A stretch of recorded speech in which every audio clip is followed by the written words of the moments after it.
Everybody ready out there?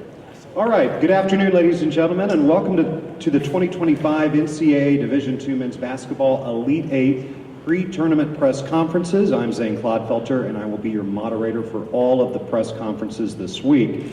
Joining us first this afternoon will be the coaches who will be playing in the evening session tomorrow evening. From Nova Southeastern, Jim Crutchfield. From Assumption, Scott Fosher.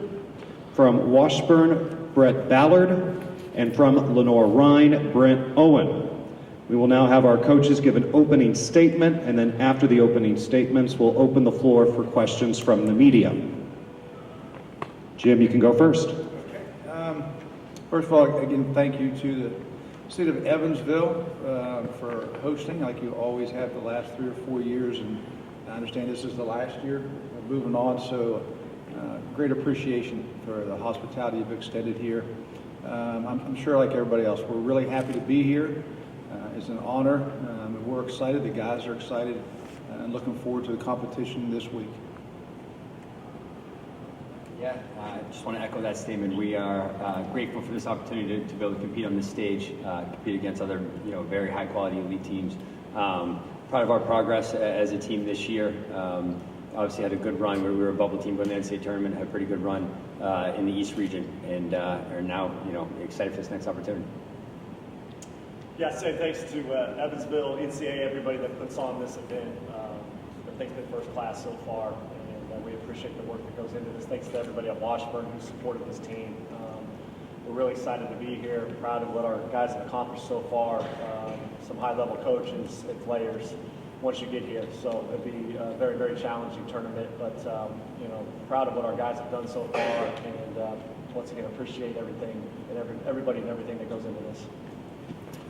Yeah, I just want to say, so excited to be back here in the city where I spent 15 years. It was kind of a dream to be able to bring a team back here to the Ford Center and play in front of a lot of family, a lot of friends, a lot of people I haven't seen in a long time. I'm looking forward to seeing.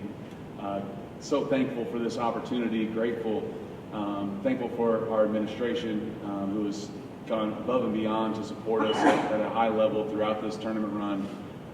Thankful to our fans who have been there, who are traveling over here, who are going to be watching us from back home, and just really excited for our team. I feel like they've earned this.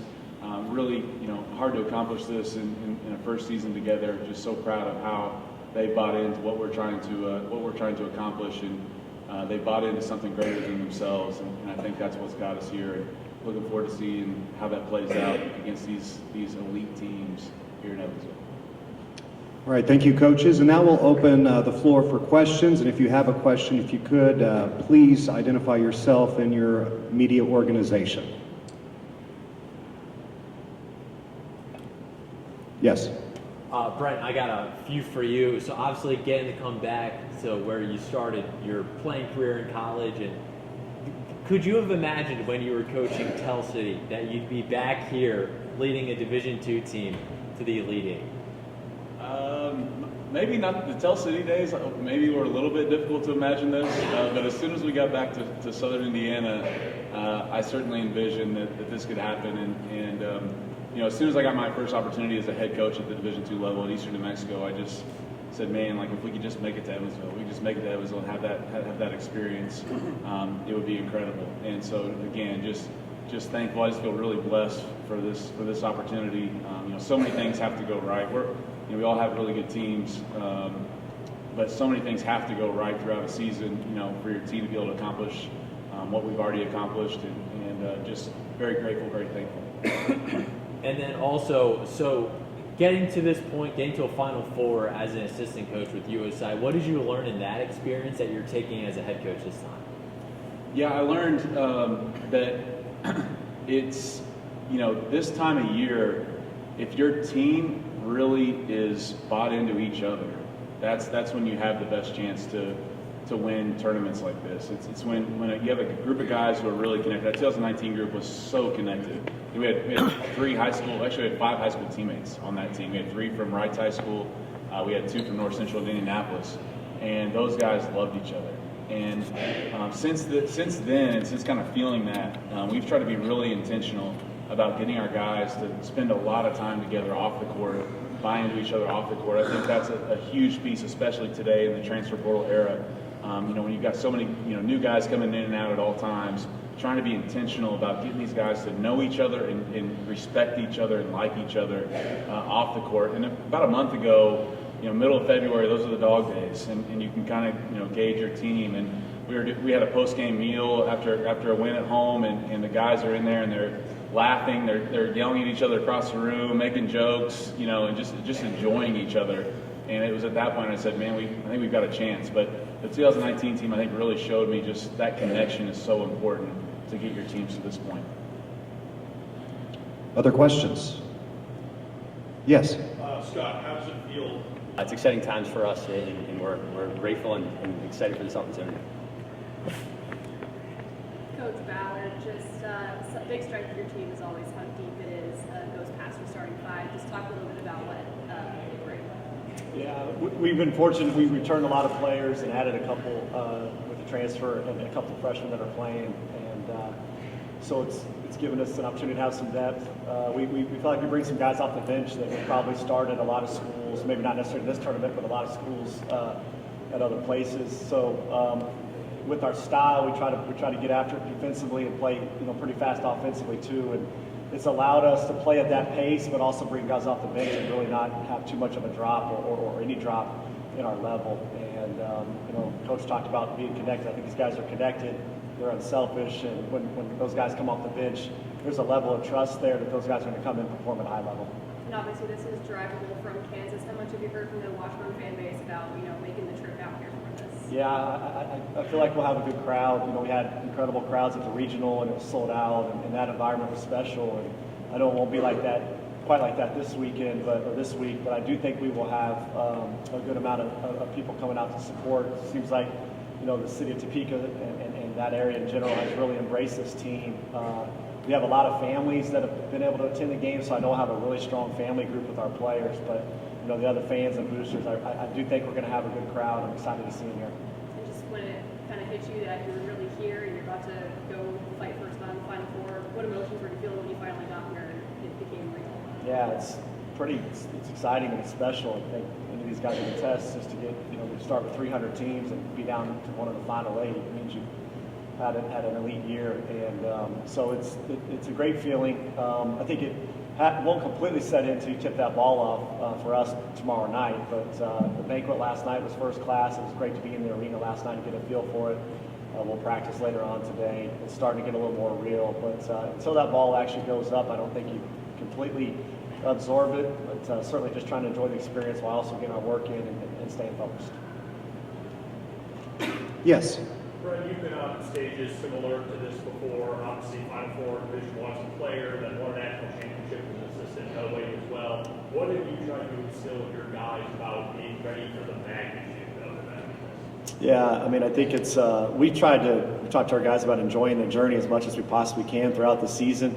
That's been a priority for us, is to take advantage of the steps along the way and try to appreciate all the little moments. And so I hope this can be another one of those where we can stay present and for us, it's just trying to be who we've been.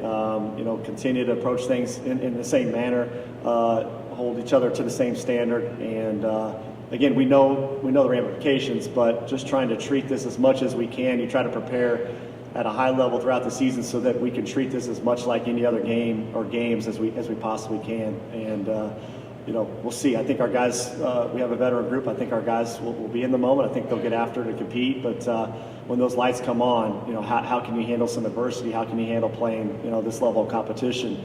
It'll be a big time challenge. Coach, one more for me.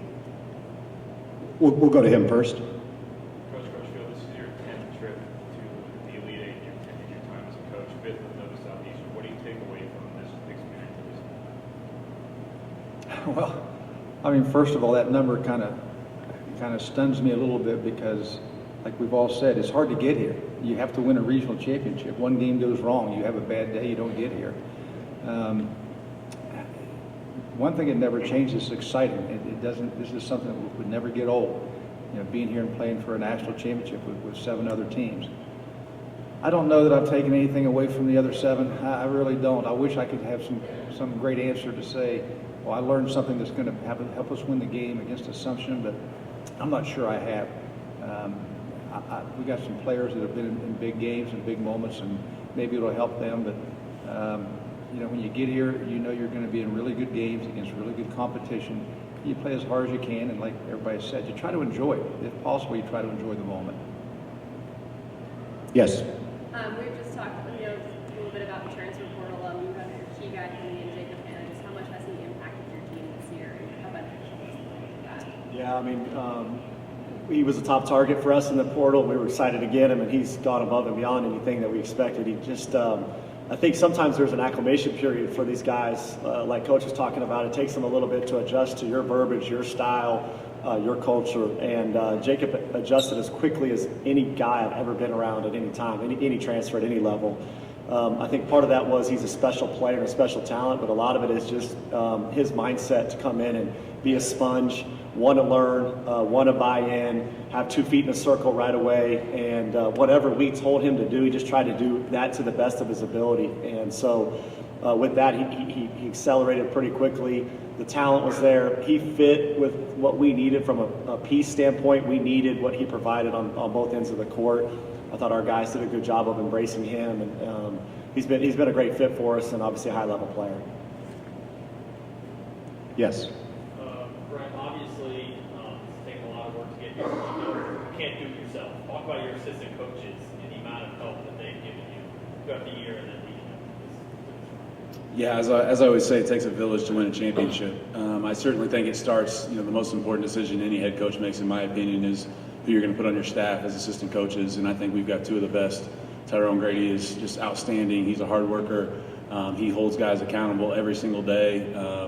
He's on them so much, and it usually strikes the new guys as a little hard at first, but then he's on them so much all the time that they figure out that it's really his form of love. He really cares that much that he's going to make sure that they're doing all the right things. And Cesar Luan is a young guy trying to make his way into this business, and just absolutely has worked his tail off. But it goes beyond those guys. It's the reason that all sports are winning at Lenior-Rhyne is because of the support from the administration, because we've got a great athletic department.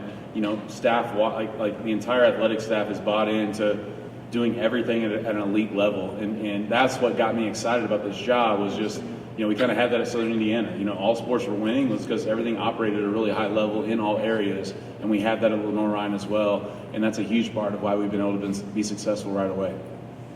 Yes.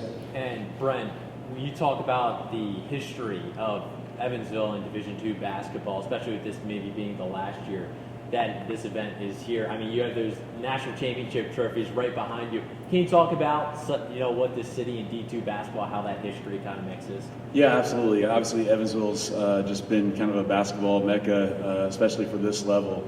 Obviously, as a player at USI, I heard all the stories about Coach Pearl and his teams and what they were able to accomplish. And then, when I came in for playing for Coach Hurtis, they had gone to the national championship the year before that.